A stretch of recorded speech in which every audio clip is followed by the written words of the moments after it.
Welcome to the fourth of 5 videos exploring the VCU-based design example for Avnet's UltraZ EV Starter Kit. This design example enables hardware-accelerated processing of H.264 and H.265 video, available in the EV family of Zynq UltraScale Plus MPSoC devices. In the third video, we demonstrated playback of a local video file on a DisplayPort display, exposing you to the basics of using the VCU to accelerate video decoding. This provides a great starting point to further evaluate hardware-accelerated video decode for your development effort. In this video, we're going to review working with the USB webcam as a video source, covering how to discover and configure the USB webcam through the V4L2 framework tools, and then we're going to generate a USB webcam preview with GStreamer's V4L2 source element on a local DisplayPort monitor. Let's switch over here and show you my desktop. Let's bring the webcam here on my desktop full screen. So on the monitor here, you're going to see a Samsung 4K display connected by DisplayPort to the UltraZ EV Starter Kit. We've also got an Ethernet connection, which we're not actually going to use in this demonstration. That'll be used in the next video. We've got a micro USB cable going to the PC so that we can see the output of the serial console in Linux. We've got our power connection. And then on the I/O daughter card, we've got a Wiz Systems USB 3 to 2A adapter, and we've also got a 4-port Targus USB 3.0 hub. And that's what we're going to plug in our loose cable here, which goes to a webcam also sitting on my desk. We're going to plug that in, and that's going to be used for this demonstration. So we're going to start out taking a look at the documentation in the repository. So if you're browsing this online or you have a local copy of the repository handy, down under the RDF folder, there's a documentation testing folder, and then underneath we've also got 3 additional folders. There's DisplayPort RTP streaming, and this video is going to focus on documentation found in the USB webcam folder. But what I'd like to do is highlight there's a better way to browse this, especially if you're online. You can go into the project on GitLab and go to the release notes. And then we'll scroll down here and getting the test getting started instructions. There is another document that's released with the demo release images. And this does a little bit of a better job of organizing all of that test documentation in those folders, so it's a little bit easier to navigate. And this is a progressive kind of test process. So we start out in the first couple of sections, you learn how to work with the DisplayPort display, which we've covered in a previous video. Then you learn how to work with the VCU decoder. And now we're going to move on to working with the USB webcam as a video source. So that's what the focus of this video is. Now I've already opened these in a separate tab.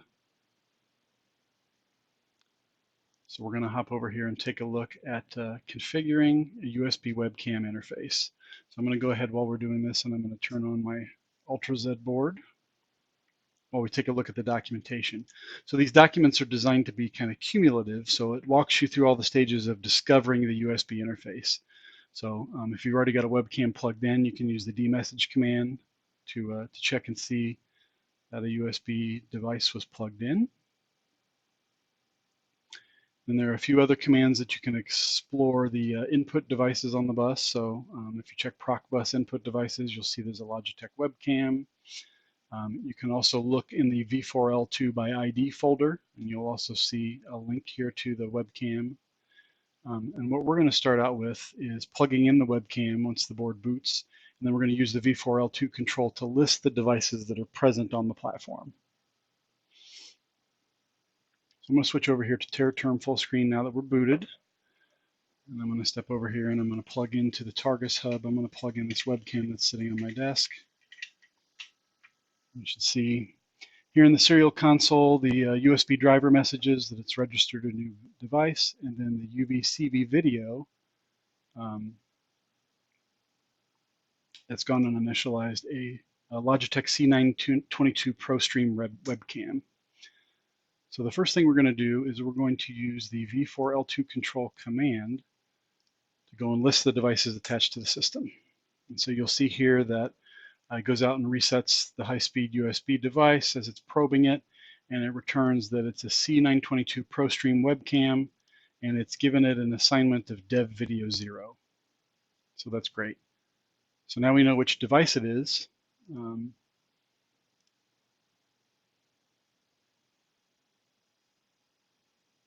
We're going to go ahead and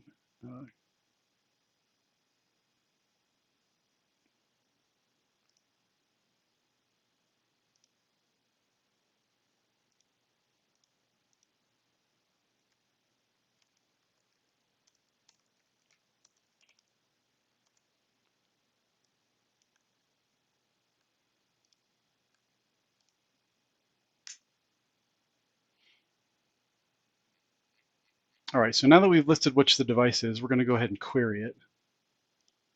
I'm actually going to clear the buffer here. I'm going to relist the devices so when we go and trim this video. So we've got our C922 Pro Stream webcam on Dev Video 0.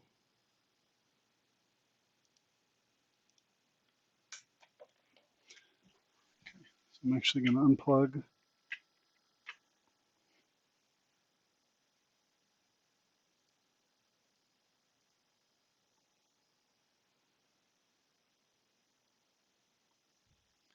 All right, so I'm going to plug the webcam in again. We're going to start this kind of over so that I can trim this.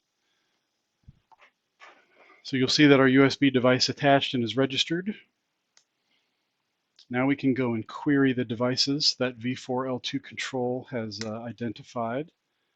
Using the command V4L2 control -- list devices, you'll see that we've registered our C922 ProStream webcam as Dev Video 0. So we're going to go and take that and we're going to see what formats are supported. So we specify Dev Video 0 and we list the formats, the extended formats that are supported by the camera. And you'll see there's a whole bunch of stuff coming out here. So I'm going to scroll back and we're going to step through this just a little bit, and so you can see some details. So there's the first format that's in the list is Video Capture YU-YV422. So this is going to be just kind of raw frames. You'll see that it supports starting at VGA up to 30 frames a second, and all of these modes in between as the resolution goes higher. You'll notice that we can go all the way up to 2304 by 1536 at 2 frames a second. But one that we're probably most interested here is 1920 by 1080. So 1080p at 5 frames, or 720p, which is 1280 by 720 at 10 frames a second. Okay, and you think, wow, for a webcam, that's really slow. All these webcams, especially the C922, advertises it can do 1080p 30 or even 60 frames a second and 720p. Well, the catch is there's a second data format. So the second data format in the index is motion JPEG. So that would be sending compressed images over the USB connection. So the image sensor in the webcam goes ahead and compresses the image in JPEG, and that can get you much higher frame rates because the data rate over USB is much lower in that case. So we start out again at VGA resolution, kind of as the default. We'll go all the way up here. So here's 720p. So instead of 10 frames a second, this actually supports 60 frames a second in motion JPEG. So sending a compressed image, it can do much higher frame rate. That's what you typically find in these webcams if you're using them for desktop video conferencing or streaming. They're going to use the MJPEG format so they can get much higher frame rate. And as we go all the way up to 1920 by 1080, you'll see you can do 30 frames a second at 1080p.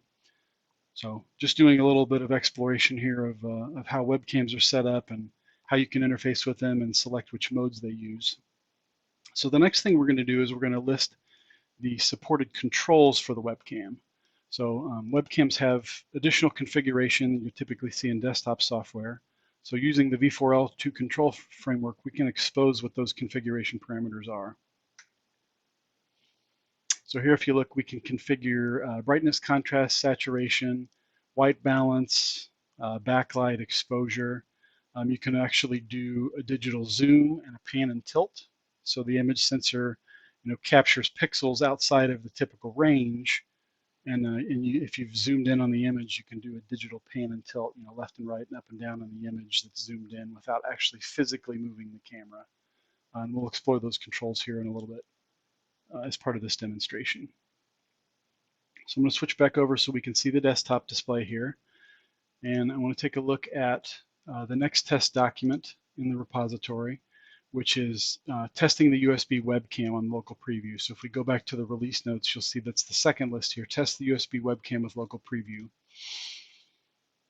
And so this actually builds, this document goes through and walks you through the steps of building a webcam preview pipeline in GStreamer from the command line. So we're going to start with the V4L2 source element, which provides access to the USB's camera input and brings that data into the GStreamer framework. We're going to queue that in a buffer element called queue, and then that is going to get sent out of KMS sync, which is our interface out to the DisplayPort display driver. And then I also want to highlight, which I've done in previous videos, that all of these pipelines are built up using the fake sync, which is kind of like dev null for GStreamer. So the idea is that you start out with the first element in the pipeline, V4L2 source, and after that you place a fake sync. So that allows you to get all the parameters for your first element in the pipeline correct, and the pipeline will actually run and execute. And then you can iteratively step through and add the next elements in the pipeline and just build up your pipeline from the start. And this is really useful if you start with, say, in test documentation, or you copy something off the web and try a pipeline and it doesn't work.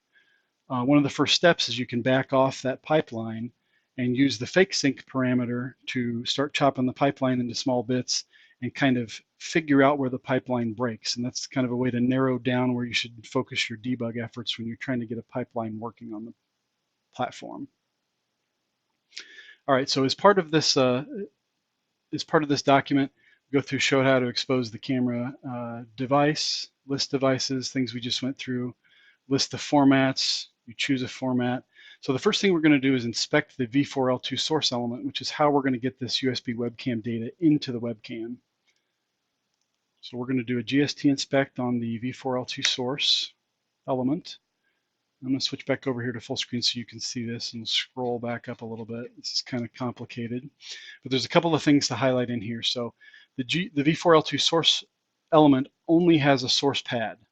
So a source pad means this is an input of data into the GStreamer pipeline for processing. And you'll see there's quite a few capabilities listed here, which means that V4L2 source can be in many different video formats or even image JPEG. So you can bring both the raw video stream or the image JPEG into a pipeline and process that. You'll see here that in the raw format, you can specify a lot of different color spaces as well as your width, height, and frame rate.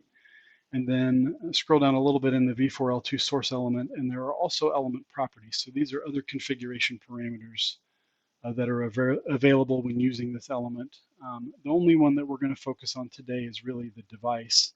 So you can specify the dev video device, which defaults to dev video 0, but we're going to explicitly call that out when we use V4L2 source. You can also adjust some parameters like this. Brightness, contrast, saturation, and set the I/O mode. So that's how we get data into the pipeline. So now what I'm going to do, I'm going to switch back over here to my desktop. And I'm going to do, we're going to start with a demo pipeline at VGA resolution.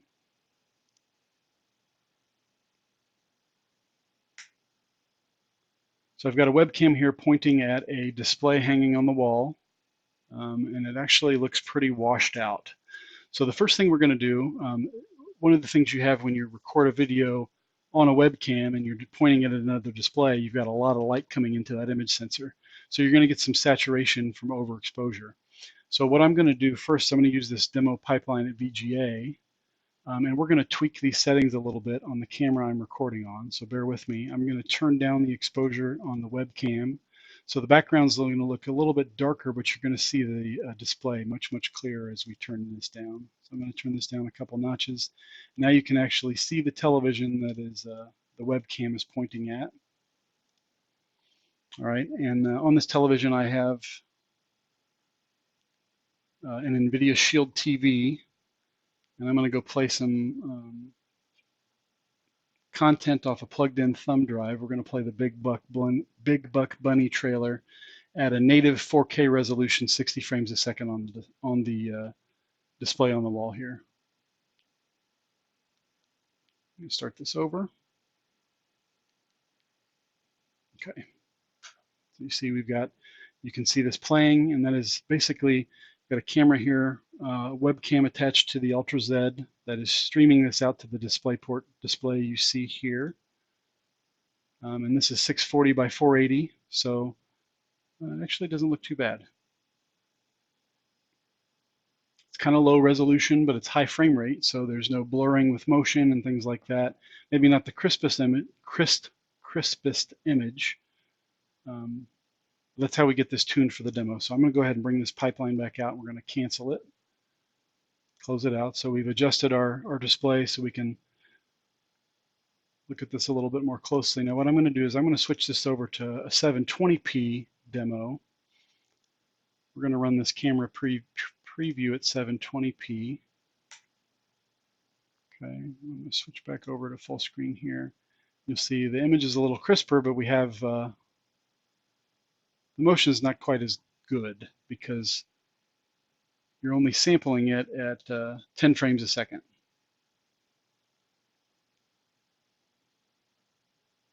So now that we've got this at a little bit higher resolution, I'm going to step back out here to the terminal console. We're going to put this in the background, and we're going to expose some of these controls. So let's go back and list the controls that are available here: brightness, contrast, saturation, white balance. One thing that, I'll switch back to the webcam. You can't really see it, but it still looks a little bit washed out. And now that's not because of the video that you're seeing from the desktop, but that's actually the webcam itself is getting oversaturated from light coming from the display. So we're going to adjust those parameters too and make this look a little better. So we're actually going to go and turn.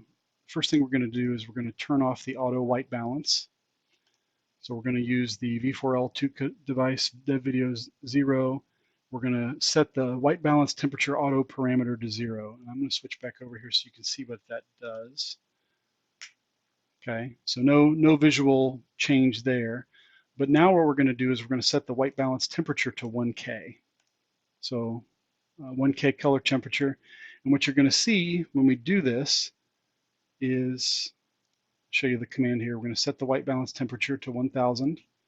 I'm going to put this in full screen mode, and when I do that, you're going to see the images, the colors are going to go away and it's going to turn blue. So we've changed the white balance temperature filter. Now I'm going to go change that to 6K because that's the color temperature of the lights I've got here in the office, and you'll see the colors are going to come back and it's going to look much crisper. Okay, and we still have some overexposure there, a little bit too bright in some spots of the image, but it doesn't look blue anymore.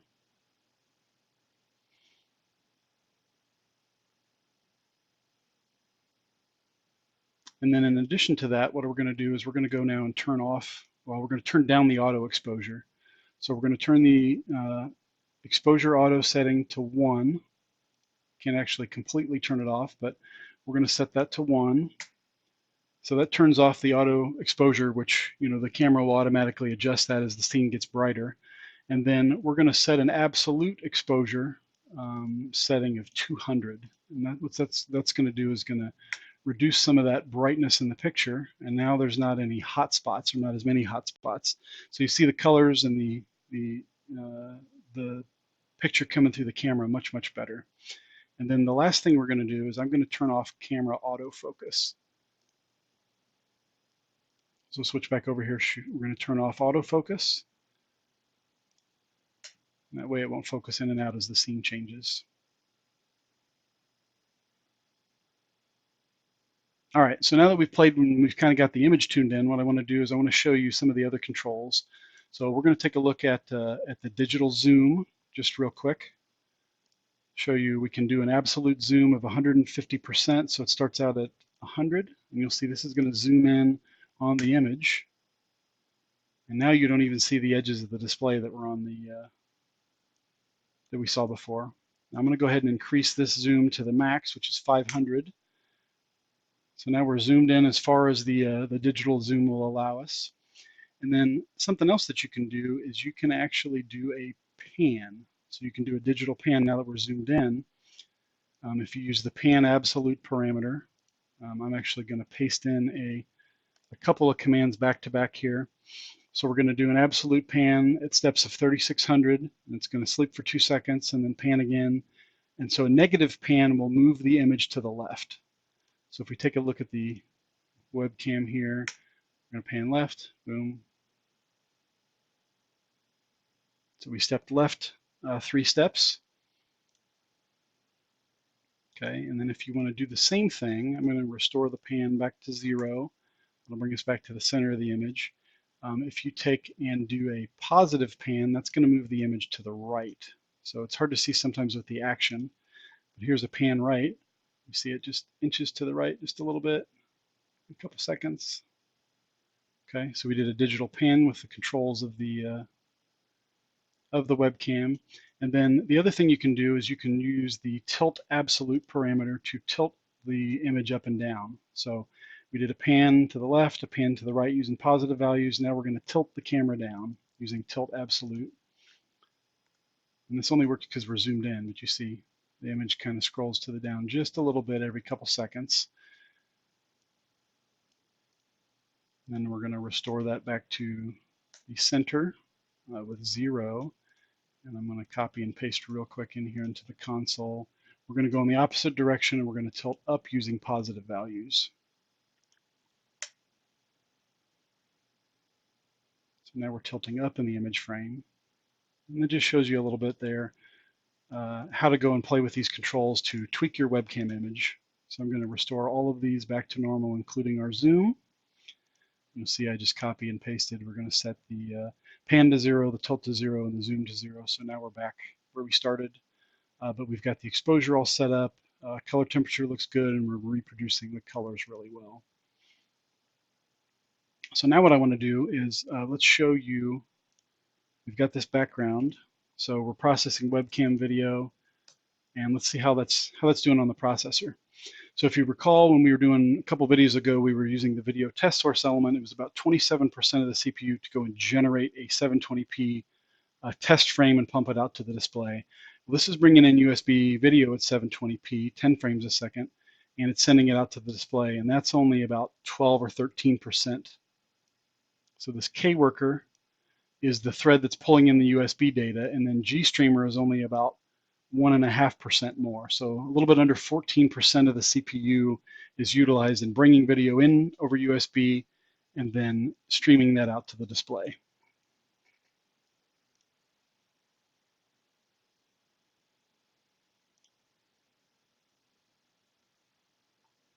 So let's cancel this, close out the webcam.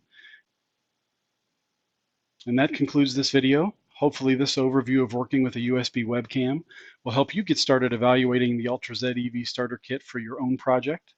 Continue on with the final video in this series to learn how to bring this USB webcam video into the VCU encoder, and then stream that encoded video over a network and play it back remotely using the VLC media player. Thanks for watching.